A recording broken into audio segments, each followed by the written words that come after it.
كلا كلا يا شيطان.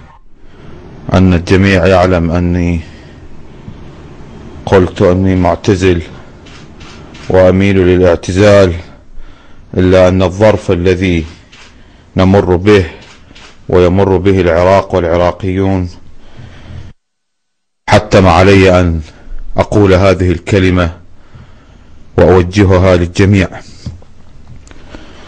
بسم الله الرحمن الرحيم. قال تعالى في محكم كتابه العزيز: بسم الله الرحمن الرحيم. فاختلف الأحزاب من بينهم فويل للذين ظلموا من عذاب يوم أليم. نعم، لقد عانى شيعة العراق في الأعوام التي تلت الاحتلال الأمرين من خلال استهدافهم بالمفخخات والاغتيالات الممنهجة واللا ممنهجة، حتى ذهب ضحية ذلك الآلاف من الشهداء والجرحى، وخلف الكثير من الثكالى والأرامل. ولعل تحديد مظلومية الشيعة في زماننا هذا في خصوص العراق لأمر يجانب الصواب، فإنهم قد عانوا الظلم والاضطهاد والقتل والاعتقال في الكثير من البلدان، وعلى رأسها أفغانستان وباكستان والبحرين ودول أخرى، ولا زالوا يعانون. إلا أن هذا، أرجو الالتفات إلى أن هذا لا يقتضي أن يكون ذلك بابا لاعتداء بعض المنتسبين زورا، أكرر، بعض المنتسبين زورا للتشيع على بعض السنة في العراق أو خارجه. وما يحدث من اعتداء على السنة ومساجدهم وعلمائهم لأمر خاطئ ومحرم وممنوع وممقوت لا محالة، وذلك لعدة أسباب. أولا، ذلك مخل بالقواعد الشرعية التي تحرم دم المسلم. ثانيا، أن ذلك لا يرضي رسول الله صلى الله عليه وآله وسلم، ولا أهل بيته سلام الله عليهم أجمعين، ولا صحبه المنتجبين الأخيار. ثالثا، إن استهداف الشيعة سابقا وحاليا بالمفخخات وغيرها لم يكن من السنة على الإطلاق، بل هو من أحد الاحتمالات التالية.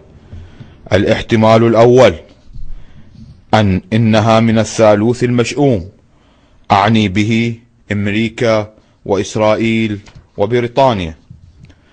الاحتمال الثاني، أنها من الاحتلال حصرا. الاحتمال الثالث، أنها من فئة وإن أعلنت تسننها إلا أن جميع السنة قد تبرؤوا منهم. وهذه المحتملات يجب أن تؤخذ بنظر الاعتبار من كل الطوائف، فما من شيعي حقيقي يعتدي على سني ولا العكس. رابعا، إن استهداف السنة أو العكس قد يؤدي بالعراق إلى هاوية سحيقة لا يمكن الخروج منها، وهي خيانة للأمانة التي في أعناقنا، وهي الحفاظ على وحدة العراق والعراقيين.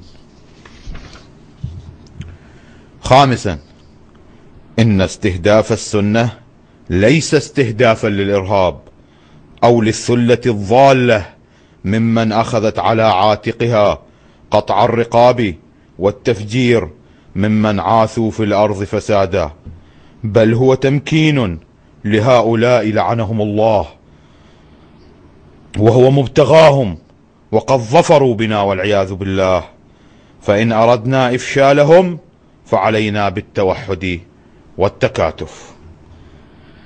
فمن المنطلق العقلي والديني والإسلامي والعقائدي والإنساني والوطني أوجه خطابي هذا إلى الشعب العراقي وأقول: أهيب بالعراقيين أجمع ممن نتوخى منهم الحس الديني والوطني والإنساني أن يكونوا على قدر المسؤولية، وأن يحقنوا الدم العراقي مهما كان دينه أو عرضه أو عقيدته أو طائفته أو انتماؤه، وأن يحكموا العقل والمنطق ويقدموا المصالح العامة على الخاصة.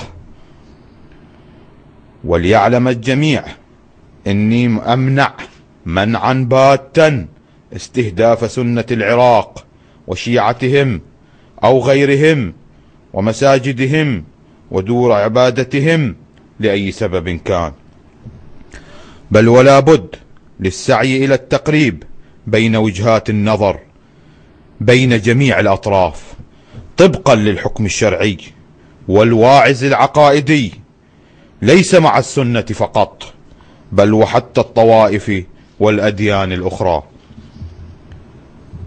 وليعلم الجميع إنه ما انتصر الإمام الحسين سلام الله عليه إلا لكونه مظلوما، فلا نرضى أن يكون التشيع، التفتوا رضيان، فلا نرضى أن يكون التشيع بابا لظلم الآخرين وإن كانوا مظلومين، بل ليقول كل صاحب عقيدة حقه: إني مظلوم فأنتصر. ولن نسمح بتشويه سمعة التشيع ولا الإسلام بل ولا التسنن من خلال بعض الجهلة والمفسدين الذين لا مآرب لهم لتزكية الفتنة إلا السياسة والدنيا. وعلى جميع العقلاء السعي معنا إلى الاستقرار والأمن السلمي والعقائدي والطائفي،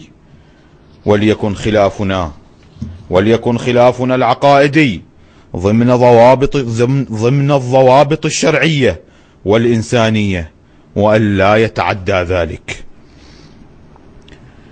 كما ونرجو من علماء الشيعة ومراجعهم وعلماء الأزهر الشريف بالسعي إلى إطفائه هذه الفتنة من خلال تثقيف المجتمع على الوحدة والتكاتف. وكذلك وعلى منظمة المؤتمر الإسلامي عقد جلسة طارئة من أجل وضع حلول ناجعة فورية، وإلا وصلنا إلى ما لا يحمد عقباه. وأخيرا نسأل الله العلي القدير أن ينصر الإسلام والمسلمين، وأن يوحد رايتهم ويجنبهم كل سوء، إنه ولي كل نعمة ومنتهى كل غاية.